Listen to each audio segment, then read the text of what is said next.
All right, ELD with Brainstorm MTG, and we've got a spicy one here. Andy Mogg is actually on Goblins, not check pile. He's played a bunch of check pile style decks in the past, and you'll notice sometimes on the channel I will have what I'm putting my opponent on as listed. I don't get any extra information before the match, so I kind of make those early game decisions based off of what I think my opponent's on, including my mulligan decisions. And opening up with a Scalding Tarn, Mountain into Aether Vial. Cat is out of the bag. That spells Goblins. Now, Elliot is a player that has actually been putting up some solid results in the local legacy scene. But Andy Mogg has played this deck probably as far back as 2008. And we're going to brainstorm into Daze on that Aether Vial. One of the few targets that you're going to have for Daze, once that Aether Vial is in play, they can pretty much just put in a creature all the way up the curve, popping out with cards like Kiki Jiki or Siege Gang Commander. So really all the way up, 1, 2, 3, 4, 5, solid plays from Goblins. And there is Goblin Lackey. The deck has largely fallen out of favor due to Deathrite Shaman. Deathrite Shaman blocks very effectively against the Goblin Lackey. And we've got a young Pyromancer. And Tarfire is actually going to clear the way, or attempt to, and instead Force of Will is going to counter it, creating a 1/1. So very interesting sequence there. Of course, if Andy had swung with the Goblin Lackey first, I might have blocked with Pyromancer. See how this line plays out. Continuing to build his mana base. He does have Rashad and Port on his side. Now joined by Badlands. A lot of spicy cards can be played with both black and red in the deck. Cards like Earwig Squad, but he's hitting Siege Gang Commander and what looked like another Goblin Lackey. Was Ringleader recently reprinted in the Merfolk versus Goblins deck. I actually love the new art. Delver joining the fray here. And a real back and forth game here, building board presence. Those young Pyromancers definitely threaten to overtake the board generating tokens. But Siege Gang is definitely going to create some tokens when that comes into play. We have Deathrite and Lightning Bolt. Whereas that Delver does need to flip. Hopefully a instant or sorcery on top of the library. A lot of tokens being created. And of course, Lightning Bolt, an excellent card in this matchup. Deathrite Shaman adding to the board. And it's a question here to swing with everything or not. That Goblin Ringleader, really a problem.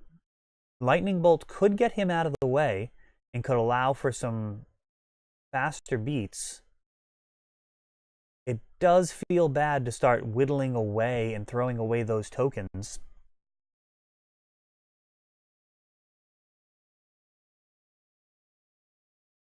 Of course, Lightning Bolt could have a lot of better targets than just a 2/2. You've got other Siege Gang commanders, cards like Kiki Jiki, and there it is, another Siege Gang. Really nice tokens there. Look like the unhinged foil tokens. And Lightning Bolt's going to clear out that Siege Gang.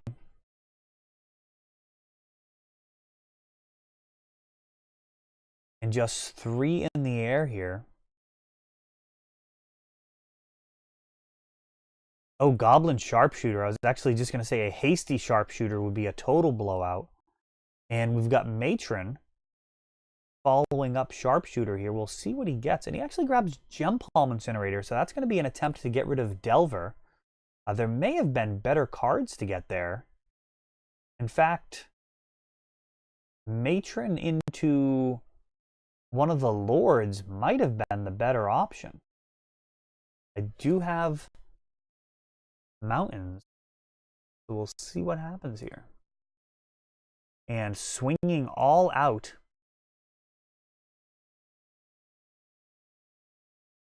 The sharpshooter not active yet. Otherwise, this would be very close to lethal just from the sharpshooter.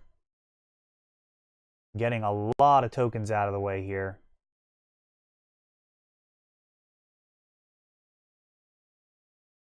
And Gurmag Angler is a huge creature to add to the mix here. 5/5 is just gigantic. Threatening lethal all by himself. And sharpshooter starting out.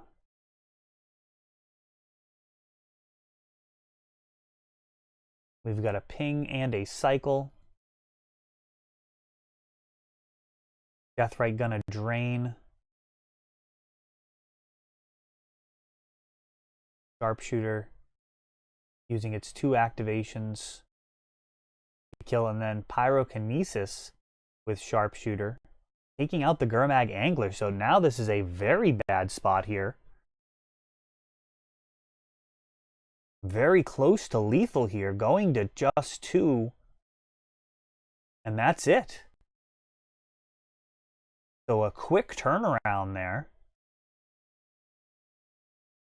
Sharpshooter doing a ton of work getting rid of Deathrite Shaman and finishing off with a final lethal point to that Gurmag Angler.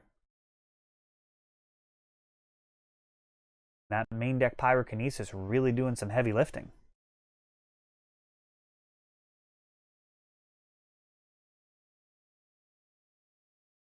This deck does have a lot of solid sideboard options available to it.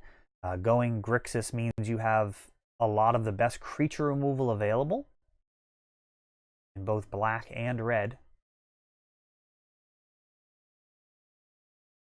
Like taking out some Force of Wills here. Cards like Spell Pierce, really going to be underwhelming. Stifle, not really too exciting.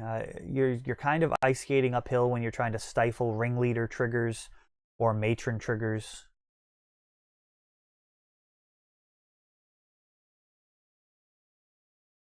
And it looks like just a Singleton Force getting back into the deck after things are narrowed down.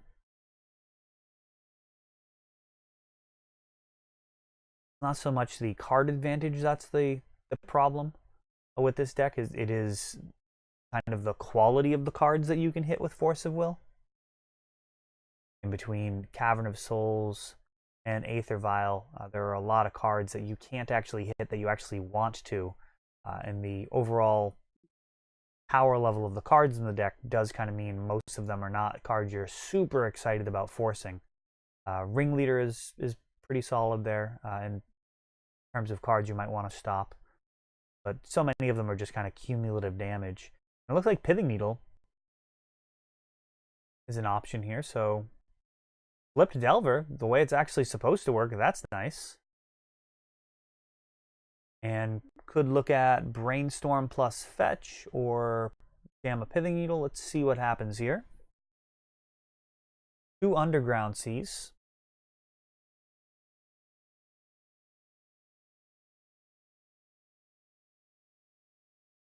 And just going to go ahead with the JIT. So really hoping to just run away with the game here. Wasteland taking out the Underground Sea, and Tarfire killing that Delver. So that JIT really just being a brick right now. And there is Deathrite Shaman. And that Vial just continuing to tick up. And Pyrokinesis taking that out.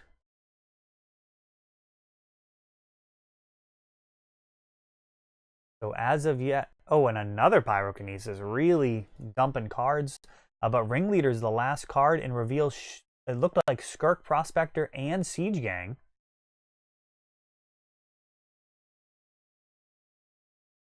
And Brainstorming, seeing a fetch land.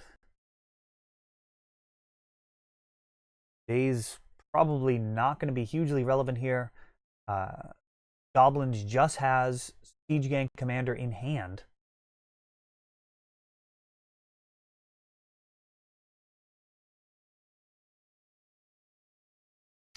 Not great. Really need a blocker for that Goblin Lackey. So it looks like he is going to get a free Siege Gang Commander off of that Lackey. That's one of the best things he can get off of it, depending on the board state. It certainly adds the most board control in one go, giving you essentially 4 shocks minimum.